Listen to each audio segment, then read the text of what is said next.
What is up, everybody? Welcome into this all-new edition of the Pack A Day Podcast. I'm your host, Andy Herman. You can follow me on Twitter at Andy Herman NFL. You can follow the podcast at Pack A Day Podcast. Make sure to like, subscribe, comment, give those 5-star reviews. I know I said every time, but it's so easy just to hit like, so please do it. It helps the podcast a ton.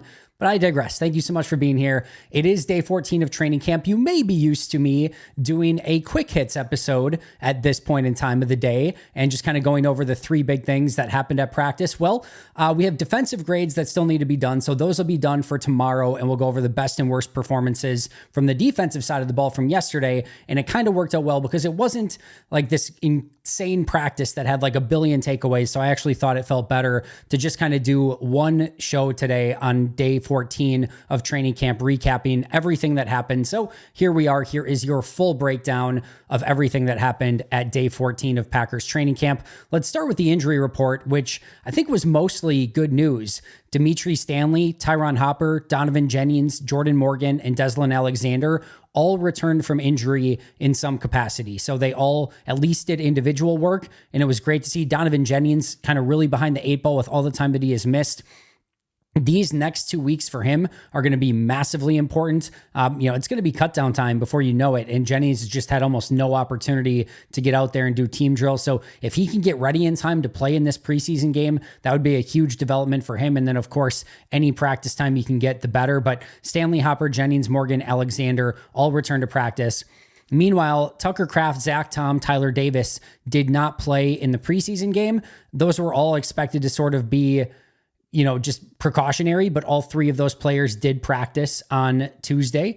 And then Jair Alexander was out with the personal problem during the preseason game, or I shouldn't say problem, just a personal issue. And he was back at practice as well. So lots of players returned to practice. 2 new injuries. Marshawn Lloyd, we knew about with the hamstring injury. Sounds like he might not practice this week, but we'll just kind of take it a day at a time, as Matt LaFleur, I'm sure, would like to say. And then Jarvion Howard out with an ankle injury as well. That is a new injury that we did not know about. The players that remained out, Carrington Valentine, Keyshawn Banks, and Edgerrin Cooper. So only 5 players not practicing. Again, Marshawn Lloyd, Jarvion Howard, Carrington Valentine, Keyshawn Banks, and Edgerrin Cooper. All right, your starters for the day. Jordan Love at quarterback. They went in a 2 running back personnel, so they had Josh Jacobs and A.J. Dillon in at running back. Luke Musgrave at tight end. Dontavian Wicks and Romeo Doubs at wide receiver. Rasheed Walker, Elton Jenkins, Josh Myers, Sean Ryan, and Zach Tom along the offensive line. Rashawn Gary and Preston Smith at defensive end, Devontae Wyatt and Kenny Clark at defensive tackle, Eric Wilson and Isaiah McDuffie at linebacker. Quay Walker did not do team drills. Jair Alexander, Keyshawn Nixon, and Eric Stokes at corner, and Javon Bullard and Xavier McKinney at safety. The big takeaway for the day, and I don't know if it's a big takeaway or not, but it potentially could be. It was the days for Sean Clifford and Michael Pratt sort of juxtaposed against each other, but what ended the day were 2 back-to-back 2-minute drills with what looked like the number 2 offense led by Michael Pratt on both of them. Could it have been a one-off where they just wanted to give Michael Pratt a little bit more time? Maybe, but it was an interesting day because Sean Clifford's day, one of the early throws that he had in camp was an interception, or in practice, I should say, was a pick to Zane Anderson over the middle of the field. And there were rumors, I heard, it sounds like I think Matt Schneidman saw it and I think he tweeted it out as well, but it sounds like there was also a pick of Clifford down with the 2s when the 1s were practicing down here. I did not see that one. I cannot 1,000,000% confirm that one, but it sounds like there was another interception for Clifford down at the other end. Meanwhile, when Michael Pratt got in, he had a beautiful strike over the middle to Jalen Wayne. Then he rolled to his right and hit Ben Sims on a gorgeous corner route. That it was a really nice play by Sims, but Pratt hit him perfectly in stride. And I had tweeted out at that time, I said, we might need to start seeing the Packers think a little bit more about Michael Pratt as number 2. And he has just been super consistent and efficient, not turning the ball over, making consistent throws, making some high-end throws. Go back to that Jalen Hicks catch on the back shoulder from the 4th quarter of the Browns game. Like there's so much to like. And I understand that everyone from the coaching staff to a T has said that Michael Pratt still has a long way to go from a playbook standpoint. But as I have told you guys, that almost leaves me more impressed by the fact that he's probably like I don't know, 33%, 50%, who knows, whatever percent into like understanding even what this offense is supposed to be. And he's still out there playing efficient, not turning the ball over and making big plays. Like, what is he going to be when he does know the playbook? And if, again, like the difference in efficiency and consistency has been in the favor of Pratt. Now, it might be that Pratt has been with the threes and Clifford's been with the twos. And maybe if Clifford goes with the threes, he would have more success. Maybe if Pratt goes with the twos, he would have less success. But I think it might be time to sort of figure that out, especially with Clifford, again, throwing a couple interceptions, allegedly, one we know for sure, in today's practice. And then right as I basically got done tweeting that, Clifford takes another couple sacks in team drills. One was a coverage sack. Another one we'll talk about a little bit later was a blitz that, maybe Clifford saw it, maybe he didn't, but there was a blitz off the nickel, and that resulted in a sack. And then Michael Pratt got both of the final 2-minute drives, as mentioned, and he was the guy. And it was interesting. Now, does that mean tomorrow, Michael Pratt, number 2 quarterback? Was it much ado about nothing? We will find out. But I do think, even if it wasn't, maybe that was planned, maybe they just wanted to get Pratt those 2-minute drills, that could easily be the case. But I do think that it is time for Green Bay to start seeing a little bit more of what Michael Pratt can do and just push more on his plate. Because everything that you've kind of given him so far, even if he's had to take it in small doses or doesn't understand the entirety of the playbook yet, whatever that thing is that they feel like he has to learn more of, whatever they've given him, he's responded well to. So is there, let's see if you give him more, does he keep responding to it? I think legitimately it might be that time to figure it out. So he gets those final 2-minute drives. The first one is a completely bizarro drive. I could go through it, but nothing made sense. So when you're watching these 2-minute drives and the move the ball periods, the vast majority of the time, it'll be like you complete an 8-yard pass and you go 8 yards and they move the markers and everything. And everything makes common sense. It feels like a game. This one was all over the place. There was a batted ball at the line of scrimmage that it looked like they called a sack, but he got the ball out of his hands. There was no sign of a penalty. There was a redo on one play. They completely reset the line. And then it didn't even feel like he got to complete the entire drive. It was just a very weird, bizarre little 2-minute period. So I'm not going to make a ton into that, but he gets the final 2-minute period. He threw a strike to Julian Hicks, and then he comes back and throws a strike to Ben Sims over the middle, spikes the ball, does have a throwaway after that, but leads them down to a potential game-winning field goal drive. So he navigated that drive very, very well. The big play to Sims over the middle was what got them into field goal range in the first place. So he basically responded. Like I said, that first one was bizarro. The second drive was good, and he led them down again, and Alex Hale did hit that field goal for the game winner. So that was a very successful drive for Michael Pratt. I will be very intrigued to see if, in fact, he does get number 2 snaps on Wednesday. That'll be kind of one of the big talking points. I'm sure Matt LaFleur will be asked about it, and then we will see if that carries over into practice. All right, Jordan Love's day was interesting. It's funny, you start thinking of maybe what your narratives are going to be as practice is going along, and Jordan Love started a little bit on fire, and I'm like, all right, we're going to have a big Jordan Love day, and that's going to be the big narrative and the big talking point for today. Jordan Love, awesome day at camp. It started that way, but it was a little bit up and down through the course of the day. One of his first throws was about a 55-yard bomb down the field to Christian Watson. Once again, we're seeing the Jordan Love deep ball at work. Watson got separation on Eric Stokes, had the separation, Love threw it down to him, and then Watson went up, high pointed the ball. At that point, Stokes didn't have the opportunity because of A, Watson had the separation, and then B, he went up to get it, and Watson comes down with it. Big time play. I think it was probably a touchdown, but either way, huge explosive play to start practice after the defense had really stopped a bunch of run plays prior to that. Love hit Wicks over the middle and then immediately hit the Watson deep ball down the field. He then had a gorgeous throw to Luke Musgrave in the I'm going to throw him open sort of category, where Musgrave was pretty covered on the play, but Love threw him open. Musgrave got his hands on it, but unfortunately could not hold on. I would definitely count that as a drop for Musgrave, but that was a really nice throw from Love. He did have an overthrow to Tyler Davis mixed in there, where Davis, I think, was on it was either a post or a corner. It looked like more like a post route. And he did have a step on McDuffie, but Love definitely overthrew him on that one. And then he completes a huge deep ball down the field. We'll talk about this one a little bit later, but to about 35 yards down the left side, perfectly thrown to Jaden Reed. And again, you're starting to see him, heat up, and it looks like he's cooking and everything's good. And then as soon as you're thinking, all right, the talking point of the day is Jordan Love, he immediately throws over the middle of the field, and Christian Welch jumps it. He never sees Welch there. Should have been a pick. Unfortunately for Welch, he dropped it. But that was, I can't remember. I think there was a Raiders throw like that. I think there was a Lions throw like that as well. But the Raiders one is, I think, the one that pops in my mind. I could be transposing the two, but where he just throws it over the middle, never sees the backer picks it off. And, it was a big play that everyone showed as a negative for Jordan at the time. It was reminiscent of that. He just read a slant play. I think it was probably a slant inside. Just like, I think it was a little bit of a play action, got his head up, threw it, never saw Welsh jump it. And again, should have been an interception. Then he threw right after that a 50-50 ball down the left side to Romeo Doubs, covered by Stokes. Stokes had great coverage. Probably not a ball Jordan should have thrown. If there was a player who had a better opportunity at it, I think it was Eric Stokes. Did not get picked, but it was definitely knocked away incomplete. Then, oh my goodness. I'm going to say this. I know you're not going to believe me, but I'm going to say it anyway. They had a screen pass that worked.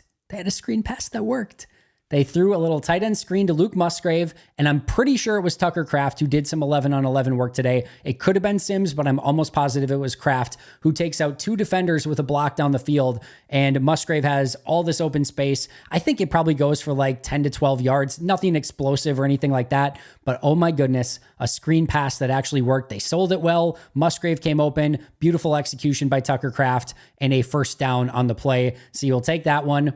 He then rolled to his right and threw an absolute wobbler down the field that had no right of being anything, but there was a pass interference on the play, very obvious one we'll talk about in a moment, that gave Green Bay a bailout. I think it was to Melton on the play and ended up in a 30-yard play, but that's probably a ball Jordan would like to have back. It just looked like it came out a little bit awkward out of his arm.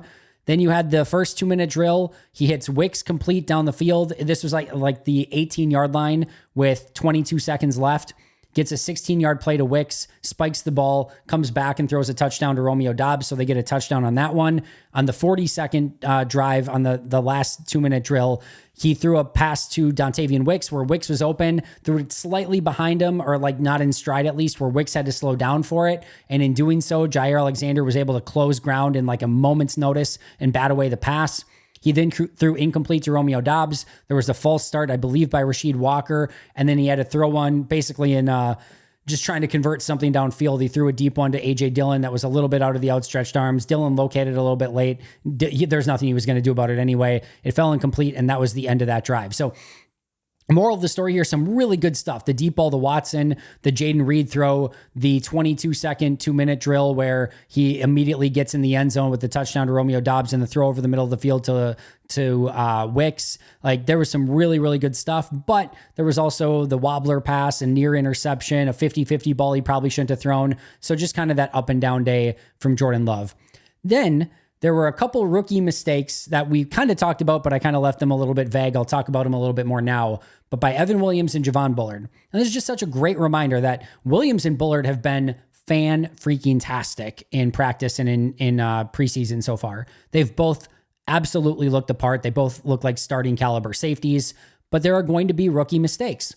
The first one, Javon Bullard, I talked about that Jaden Reed play down the sidelines for about 35 yards. Jaden Reed's lined up on the left side of the offense, and Javon Bullard's lined up on his left side or the right side of the offense, and the entire defense is like, get over. And Bullard was lined up in the wrong spot. The offense snaps the ball. Bullard tries to catch up. Reed goes right down the sidelines. Bullard can never catch up to it. It ends up in a wide open Jaden Reed down the field. And Love does not miss him. He sees him going down the left sidelines, hits him perfectly in stride. Like I said, a big 35 yard pickup, mostly due to the fact that Javon Bullard was not lined up in the right place. Now, I will be completely transparent. When everyone's pointing on the field that Bullard needs to get over there and then Bullard chases Jaden Reed, I think a fair conclusion to jump to is that Bullard lined up in the wrong spot. Now, sometimes maybe it's Bullard had it right. Maybe Bullard was lined up somewhere and everyone else wasn't. I doubt it. It seemed like that was a rookie mistake by Bullard. Can I know for sure without knowing the play call? I can't, but I'm willing to infer or like make the inference based on all the information we saw on the field. It was probably Javon Bullard lined up in the wrong spot, and it ended up in an explosive play for the offense because of it. Then I mentioned that big pass interference play down the field. Evan Williams, like, this is a wobbler. If Williams gets his head turned, like, the ball was going to be probably incomplete, and maybe it would have been uncatchable anyway. But it was a very clear, like, Williams just ran right into Bo Melton, like, never looked back for the ball. and never made a play on it. He's got to get his head turned in that situation and certainly can't just run right through Bo Melton. It was a very easy call on the play and a mistake there for Evan Williams and an easy 35 yards that should have been not even remotely anything positive, but it ends up as a positive because Williams never turned his head and located the ball. So those are rookie mistakes. Two players who have been great in camp so far and rarely have made any mistakes. Both make one, they'll both learn from it, and that's exactly what practice is for. I thought the offensive line had a very interesting day. I thought in run blocking, they were pretty darn poor. They didn't give much to the running backs at all, but there was no defenders near the quarterbacks almost all day long. Now, we did talk about a couple sacks for Clifford, but one of those was very clearly a coverage sack. The other one was off of a blitz. So to me, the offensive line against the defensive line, edge rushers, etc., did a fantastic job. And like I said, the quarterbacks had almost all day to throw, but really struggled in both the ones, the twos, the threes, all of them really generating anything in the ground game. Thought this practice was very indicative of the different type of wide receiver roles. And these aren't like perfect, or we're not going to pigeonhole any of these receivers into specific roles, but you saw the Watson 55-yarder down the field that he gets open, separation, uses his speed, and then high points the ball. He has the ability to be that deep threat. We saw Jaden Reed with, lined up in the slot with the ability to get that explosive play down the field. Yes, there was a broken coverage a little bit, but we saw the ability for him to make those explosive plays in the passing game. We saw a lot of Bo Melton on short and intermediate throws where he was able to use his quickness to get open, gain separation, and get easy completions for the quarterback. We saw Romeo Doubs as the red zone guy getting the touchdown in the red zone. And we saw Dontavian Wicks opening up over the middle of the field by utilizing his route running ability. Different wide receivers with different strengths that can all do a lot of different things, but those are the sort of things where you can almost specialize their skill sets a little bit to give you the best opportunity for success, dependent upon what play call you are calling and what routes are needed to be run on that given play. And that just gives Matt LaFleur so many different options at that wide receiver position. The demise of Ben Sims may have been a little bit overblown. I say that in jest. Ben Sims had a little bit of a tougher day in preseason, and Joel Wilson played well. Tyler Davis is very much in that discussion. I still am a big Ben Sims guy. I'm really a believer that I think he can be a good tight end in this league.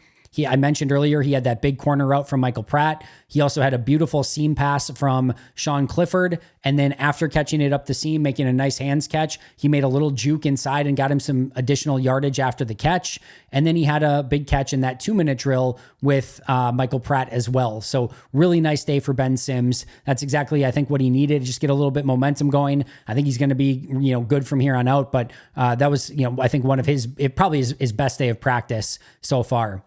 Tough day for Alex Hale, the kicker. He started 4 of 4. It was looking good. In fact, at that point, he had been 9 for 10 in training camp, made 90% of his kicks, and it looked like, at that point, he had taken the lead percentage-wise of all the kickers. And then he immediately followed that up by missing his next 4 kicks, all wide right, one of which hit the post, and all of a sudden he was 4 for 8 for the day. And then he ended up making the final kick on that 2-minute drill. But he is now 5 for 9 on the day and 10 for 15 overall, sitting at 75% in training camp now, third based on percentages. Joseph and Carlson did not kick. Remember, Joseph is sitting at 47 for 54. 87% of his field goals have been made or kicks have been made. Carlson sitting at 44 out of 54, 81.5% of his kicks made. So 87% for Carlson, 87% for Joseph, 81.5% for Carlson, and 75% now for Alex Hale. Miscellaneous, I mentioned that slot blitz. Kalen King came off the slot and got the sack on that one. That was a really nice play for Kalen King, who continues to make plays in just about every practice. Christian Young was the one with the coverage sack.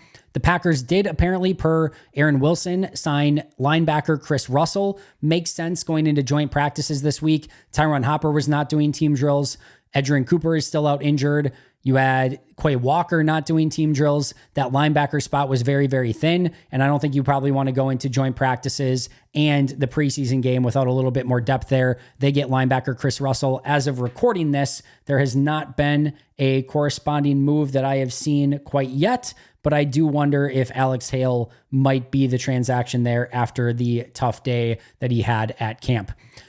The last piece of miscellaneous news, J.J. McCarthy, first-round pick for the Vikings, torn meniscus. There's two different ways that could go. It could be a snip or a repair. If it's the snip, it sounds like he's going to be out 4 to 6 weeks. If it's a repair, it sounds like he could be out a significant period of time, maybe even extending through the season. Either way, this will mean Sam Darnold will start the season as the quarterback that was mostly expected anyway, but McCarthy's had a very good camp and had a really nice preseason game. This is a huge loss potentially for the Minnesota Vikings. You do not want, if you're a Vikings fan, which I know you're not, but if you're the Vikings, you do not want him losing any time in practice, any developmental opportunities. And like I said, he was having a fantastic training camp up until that point. A huge potential loss for the Vikings there, and we will monitor that to see what ends up happening with his injury and if it is the long-term or the short-term injury for McCarthy. That's going to do it for me on this episode. I will be back tomorrow with the grades for the defensive side of the ball. Shout out to our Hall of Fame and All-Pro members, Most Hated Minnesotan, PJ Wynn, John Wild, Shea Dad, Brandon Pauletta, Jennifer Wright, Boom Handle, Donald Lee, Lori Lord, Baby QB, David McCluskey, Donald Decker, Dan Miller, Alex Huang, Arnaldo Espinoza, Peter Ataka, Caleb Cookster, SoCal Pack, Dan Guessford, Love and Football. I will see you later. Actually, I'll see you tomorrow. But until next time, and as always, go Pack Go.